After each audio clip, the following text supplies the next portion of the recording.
ఆ రోజు నుంచి ఇంకా పోయినా కూడా మమ్మల్ని దగ్గర చేసుకోలేదు. మా తాతయ్య సొంతం తాత అమ్మమ్మ వాళ్ళు కూడా, కానీ నన్ను ఒక్క రోజు కలిసి ఉండడం చేద్దామని కుక్కలేదు. పోయినమ్మడు అడుగుకి ఏర్పాటు చేయించింది. ఆయన కానీ భరించుకొని ఉన్నా. ఆయనకు మొత్తం చెడు అలవాటు ఉన్నా మేడం. మాకు తెలీదు, అంతా తెలిసింటే మేము ఇంత మోసపోకుంటుండే కూడా. ఏమేమి అలవాట్లు అమ్మాయి? ఆడపిల్లని తెచ్చుకుంటాడు, తాగుతాడు, చేస్తాడు, ఇంట్లో ప్యాకెట్ ఆడతాడు. ఇప్పుడు ప్యాకెట్ ఓడిపోతే గిట్ట నన్ను ఆడికి నేను ఓడిపోయినా కదా నువ్వు అతని దగ్గరికి వెళ్తావని అడుగుతాడు. అవన్నీ జరిగిన తర్వాత అమ్మాయిని తెచ్చుకుంటారు మేడం. ఒక 2 రూములు ఉన్నాయి మా పాత రూముల్లో. నా లోపల వేస్తే బయట గోళం పెట్టి వేరే అమ్మాయితో ఉంటాడు. ఇవన్నీ వాళ్ళకి తెలుసు నా జీతం ఇట్లా గలీ చేసిండ్రు. మొత్తం కోర్టు చుట్టూ 6 సంవత్సరాలు తిరుగుతున్నా కానీ కోర్టుకు మాత్రం అటెండ్ అయితే లేడు అసలు. 6 సంవత్సరాలు అవుతుంది కోర్టు చుట్టూ అటెండ్ అయితే ఎవరికి ఎక్కడైతే లేదు. మేము ఎందుకు మీరు ఆ తర్వాత ఏం చేశారు? మీరు వదిలేసి వచ్చేసారా అతన్ని? వదిలేసి రాలేదు మేడం. ఎట్లయిందంటే ఇంకా నేను ఇట్లా రోజు టార్చర్ పెడుతుండే మేడం. కొట్టినా కానీ కామ్గా కొడుతున్నా, కొట్టినా నోరు మూసుకొని కూర్చుంటే కొట్టినప్పుడు ఏం చేస్తాడు అంటే మా అమ్మ నాకు ఫోన్ చేస్తాడు మేడం, నీ బిడ్డ నేను కొడుతున్నా చెప్పి దేని తీసుకుంటే దాన్ని తీసుకుని కొడతాం మేడం.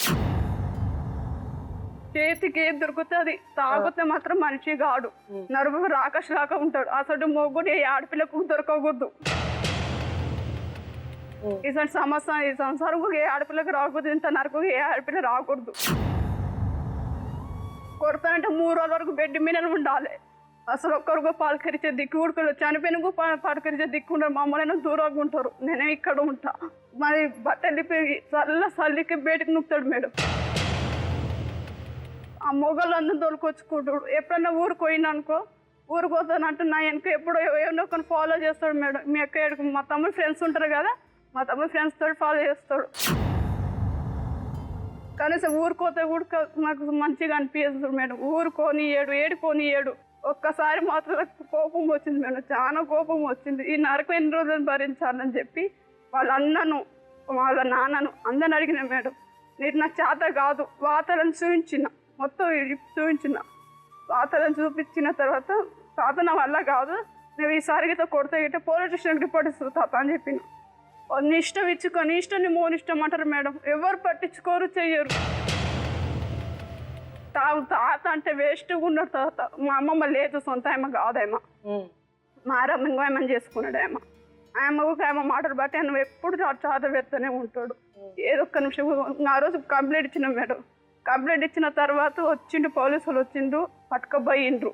2 మాటలు చెప్పి పంపించిన తర్వాత మాటలు పంపించిన అటు మారలేదు. నువ్వు పోలీస్ కంప్లైంట్ ఇస్తావు అని చెప్పి 3 రోజులు అన్నం పెట్టలేదు. తర్వాత 9 పంచాయతీలు అయిపోయినాయి. 9 పంచాయతీలు ఎవరు వినలేదు. ఆయన అరచేతిలో ప్రాణం పెట్టుకుని రాత్రి అయినట్టుగా ఇట్లా అరచేతిలో ప్రాణం పెట్టుకొని ఉండాల్సి వస్తుంది. నేనైతే భరించలేకపోతున్నా. ఇప్పటికీ అంత తాజా భరించిన నాకు ఇప్పటికీ ఆయననే కావాలి, నేను వద్దంటలేను. ఆయన తాగుడు మనిపించాలి, 5 మంది సైన్లు పెడతానంటే నాకు భరోసా ఉంటుంది. ఎందుకంటే ప్రాణాపాయం ఉంది. ఇప్పుడు నేను మీతో చెప్పినా కదా ఈ మాటలని మనసులో పెట్టుకుంటాడు, మళ్ళీ ఏదో అయితే కానీ దెబ్బలు కొడుతూనే ఉంటాడు. ఆయన దెబ్బలు కొట్టడం వల్ల నాకు ఈ సైడ్ నొప్పులు వేసి ఇప్పుడు దాదాపు ఒక 60,000 పెట్టుకున్నాను మేడం. పిల్లలు ఉన్నారమ్మా మీకు? పిల్లలు లేరు మేడం. తాగడం కొట్టడం. ఒక్కసారి మాత్రం బాగా కొట్టిండు మేడం. ఒక్కరోజు ఊర లేటే వచ్చినని చెప్పి బాగా కొట్టి ఈలపీడ తీసుకున్నాడు మేడం. నా ఈలపీడ తీసుకుని ఇట్లా జుట్టు పట్టుకొని మెట్ల పోని సరసర జుట్టు పట్టుకొని గుంజుకొచ్చి మా తాత మీద వాడేసి ఈలపీట లాబట్టిండు మేడం. అప్పుడు చనిపోయినా కానీ బాగుంటుండే మేడం. అనవసరంగా బతికి ఇప్పుడు నా జీవితం ఎందుకు ఎంటుకుంటున్నా నాకే అర్థం పెట్టలేదు. ఎవరి కోసం ఉంటున్నాను ఎక్కతో నాకు అసలు అర్థం పెట్టలేదు. ఇప్పుడు ఎవరున్నా నాకు ఎవ్వరు లేరు. ఒక అనాథ బతుకలాగా అయిపోయింది. అందరూ ఉండి గుడుకో నా జీవితం మొత్తం పాలే పెట్టిండ్రు అందరు కలిసి. ఏమనంటే నాకు చేత కాదు, వేరే తనకి పోంటాడు. ఇంకా మా అమ్మ నాన్న అంటావా, మా అమ్మ నాన్న భరించలేకపోతున్నాడు. 6 సంవత్సరాలు అవుతుంది కోర్టు చుట్టూ తిరిగి. అంటే 6 సంవత్సరాలు ఏం చేశారు? 6 years అయిందా మీ ఆయన వదిలేసి వచ్చి మీరు? కరెక్ట్ 6 సంవత్సరాలు అయింది మేడం. అనుమానం ఉంది కూడా మేడం, బాగా అనుమానం ఉంది. ఇప్పుడు నీతో మళ్ళీ ఏం సంబంధం ఉందని అంటారు మేడం. పంచాయతీ పెట్టించిండ్రు. లాస్ట్ ఫైనల్ పంచాయతీ పెట్టేసినప్పుడు నారా నష్టాలు ఇదే కొంపల్లిలో పనిచేసిన. ఆయన సరితేనే నేను కూడా పనిచేసిన. చిన్నప్పటి నుంచి ఒక పని ముట్టలేదు. సరే నా మూడు సరిగా ఉంటే చాలు అని చెప్పి పని పోయినా. పోయిన మగవాళ్ళు ఉంటారు కదా మేడం, వడ్డీ ఇవ్వాలి, వడ్డీ కాలు పెట్టించిండ్రు. 10 మంది వడ్డీ కాల చేయకుండా తిన్నావా అది అడుగుతారు కదా, నీకేంటి సంబంధం ఉంది దానికి?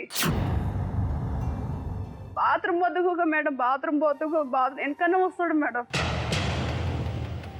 ఆ డౌట్ మేము అనుమానంతో ఒకసారి నన్ను చెకప్కు తీసుకొని పిల్లల గురించి అని చెప్పి నన్ను చెకప్కు తీపించుకున్నారు మేడం.